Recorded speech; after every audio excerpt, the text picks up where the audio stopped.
ही एखाद्या रेशनच्या दुकानातली गर्दी नाही, तर ही गर्दी आहे लोकशाहीचा उत्सव असलेल्या नगरपालिका निवडणुकीत अर्ज भरणाऱ्या उमेदवारांची। आपण आहोत अकोटमध्ये। अकोट नगरपालिकेसाठी मोठ्या प्रमाणात आज शेवटच्या दिवशी गर्दी झालेली आहे। ती गर्दी जी आहे ती उमेदवारी अर्ज भरण्यासाठी आहे आणि या शहराच्या राजकारणात जे एकमेकांच्या विरोधात उभे टाकणारे मात्र ते सर्व एका रांगेत सध्या उभे आणि ही रांग जी आहे ती अर्ज भरण्यासाठीची आहे। आज अर्ज भरण्याचा शेवटचा दिवस आहे आणि अर्ज भरण्याच्या शेवटच्या दिवशी उमेदवारांची उमेदवारी दाखल करण्यासाठी मोठी झुंबड उडालेली आहे।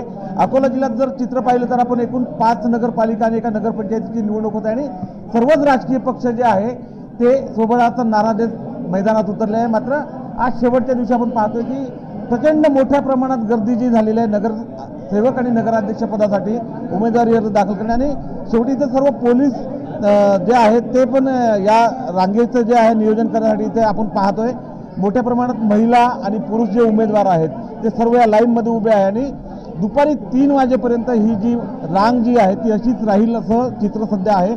आज शेवटचा दिवस असल्यामुळे दुपारी 3 वाजेपर्यंत उमेदवारांना अर्ज दाखल करता येणार आहे। मात्र आपण एक पाहू शकतो की किती मोठ्या प्रमाणात लोकांमध्ये उत्साह जो आहे तो उमेदवारी दाखल करण्यासाठी आणि गेल्या अनेक दिवसांची जी प्रतीक्षा होती की ही निवडणूक आली पाहिजे आणि आपल्याला उमेदवारी अर्ज दाखल करता आला पाहिजे ती प्रतीक्षा संपते आणि तीच रांग जी आहे आपल्याला इथे दिसते आहे। उमेश सरोने, एबीपी माझा, अकोट, अकोला।